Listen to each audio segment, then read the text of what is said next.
Portieri Ramaj nuk është në planet e Borussia Dortmund. Ky është raportimi nga Gjermania, ku tregohet se portierit i është komunikuar vendimi i klubit.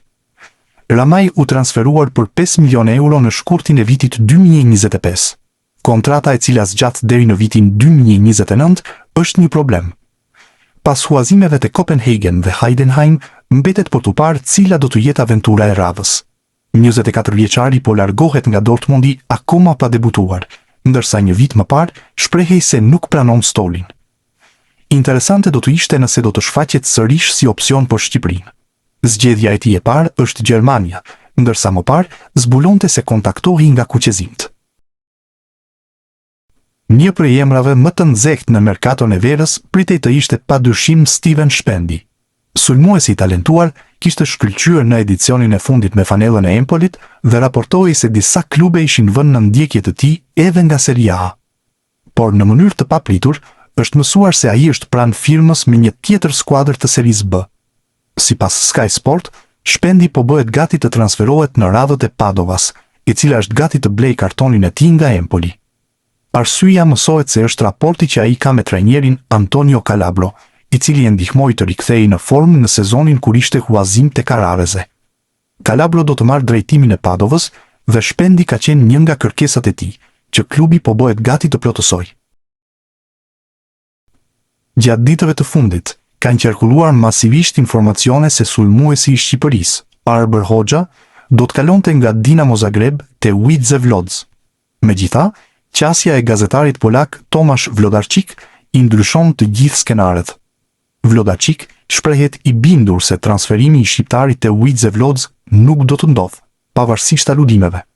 Nuk jepen më shumë detaje nëse ka të bëjë me kërkesat e Dinamo Zagreb apo sulmuesi kuqezi kërkon ekip më dinjitoz në arenën e futbollit evropian. Hoxha ka kontratë me skuadrën nga Zagrebi deri në verën e vitit 2029, ndërsa kartoni i tij vlen 3 milion euro sipas Transfermarkt. Para disa muajsh, qarkulluan informacione se për 27 vjeçarin ishte interesuar edhe Hull City në Angli. Julian Shehu është në radarin e Olympiakos. Gjigantët e Greqisë e mbyllon sezonin si nën kampion, ndërsa tashmë po mendojnë për përforcime. Vetë firma me Shehun nuk do të jetë as pak e lehtë. Kontrata me Widzew Łódź deri në vitin 2028 bën që klubi polak të mos nxitohet.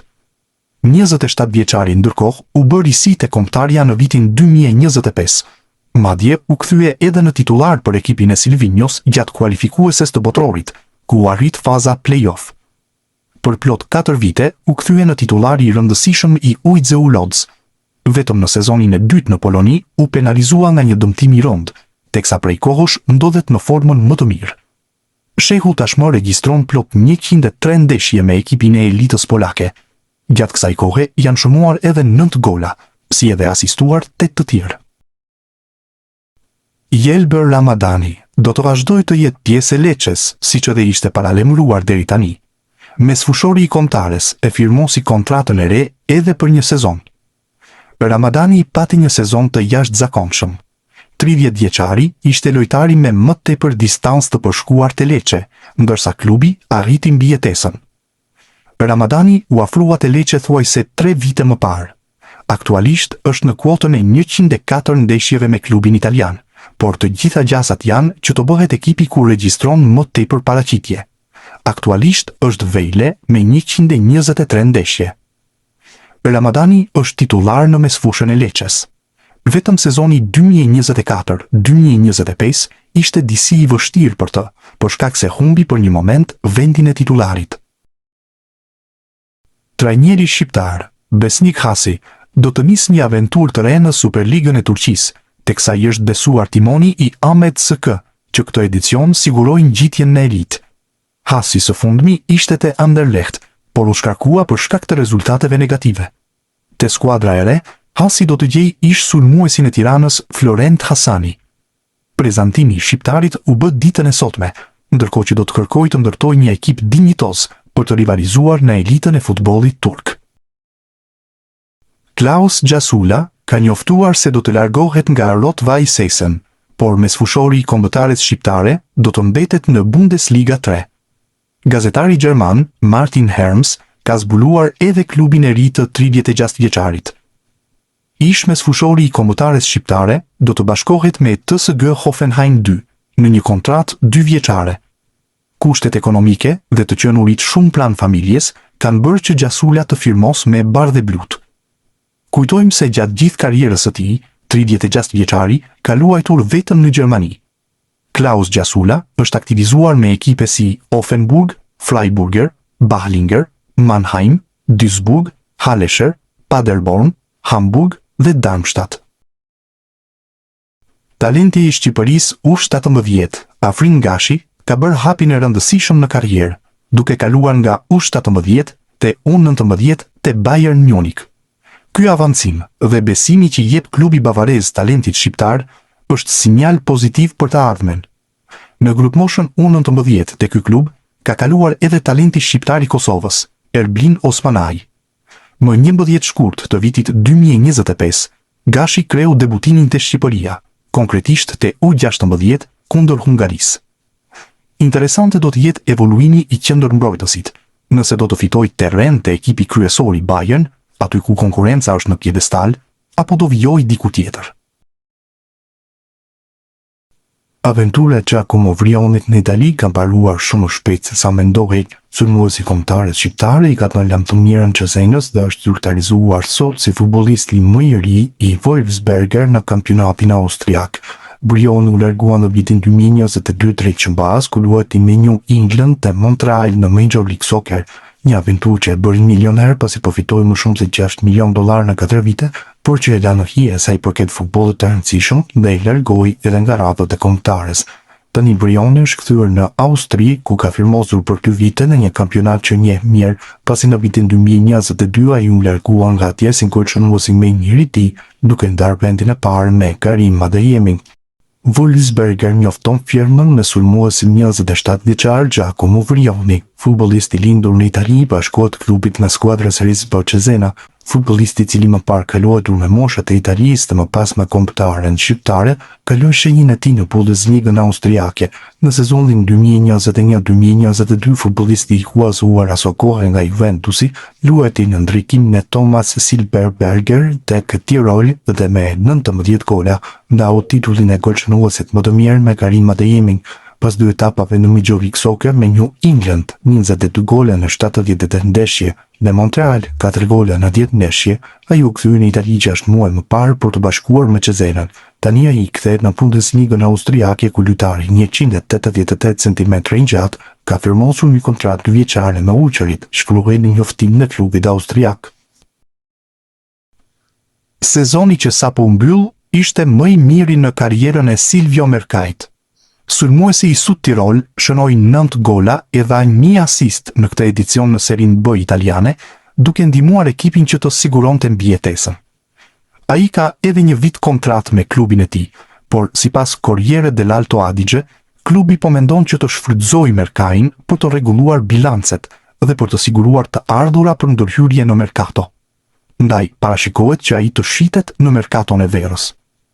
Në skenë ka dalë që tani një klub i interesuar për të, pasi Vicenza, e sapo ngjitur nga Seria C, kërkon përforcime për edicionin e ardhshëm dhe sheh te Mercai një futbollist që mund ta ndihmojë për qëndrimin në Serin B.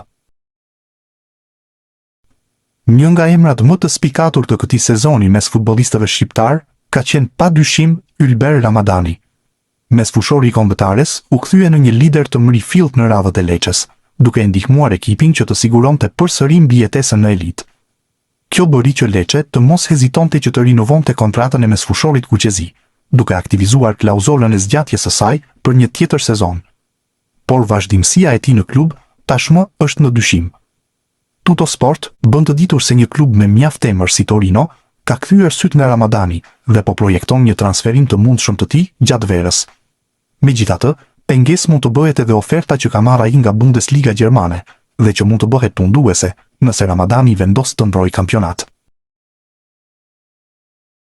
Albion Dramani duket se po bëhet gati për hapin e madh në karrierë. Sulmuesi i Spartës së Pragës mund të ndryshojë ekip, ndërsa Venetia në Serie A ka shfaqur interes. Kartoni i 25 vjeçarit vlerësohet 8 milion euro.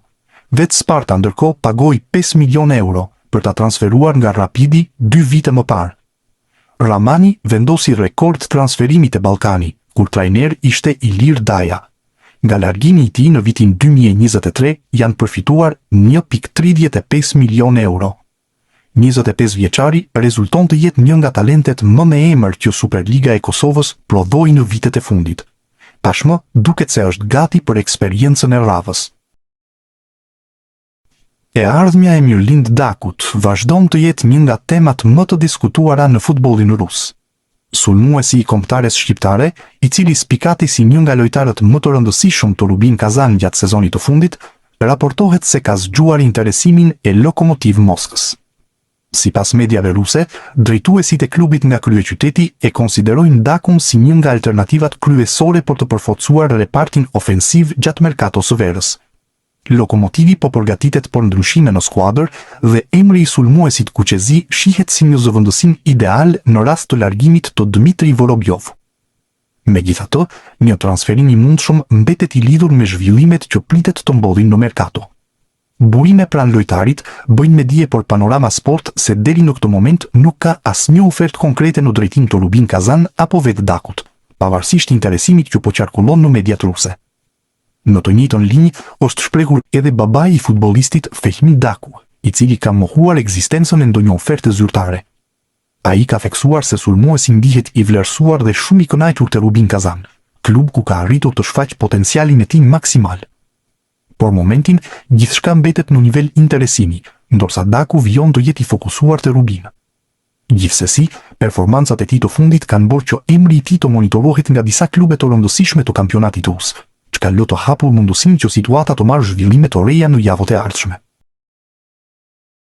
Joe Nuredini është talenti i Genoas, të cilit sot i është besuar kontratë deri në vitin 2029. Kjo tregon edhe besimin e klubit të Serie A për talentin shqiptar. Nuredinit ju bë realitet një ëndër në moshën 18 vjeçare, pasi debutoi në Serie A. Edicioni u mbyll me makth, për shkak se këputi ligamentin e kryqëzuar anterior, ACL, në muajin shkurt, dhe më pas në mars duhet i nënshtrohej operacionit. Drejtori sportiv i Genoas, Diego Lopez, u shpreh: Genoa vazhdon të jetë një vatër talentesh, dhe historia e Joeit është një nga dëshmitë më të qarta të kësaj.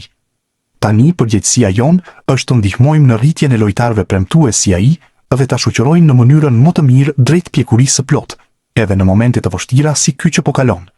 Jemi të bindur se do të dalë prej kësaj periudhe edhe më i fortë se më parë. Por firmën në kontratë reagoi edhe Nuredini. Ka qenë padyshim një vit i veçantë për mua, me debutimin në Serie A dhe më pas me dëmtimin e ligamentit. Kjo zgjatje kontrate më jep motivim dhe përgjegjësi, si edhe më transmeton besimin e madh të klubit, i cili nuk më ka munguar kurrë me mbështetjen e tij. Mezi pres të rikthehem në fushë. Kujtojmë se trajneri Daniele De Rossi i besoi në debutim. Lojtari të kombëtares U19, ndërkohë do t'i duhen edhe disa muaj për t'u rikuperuar.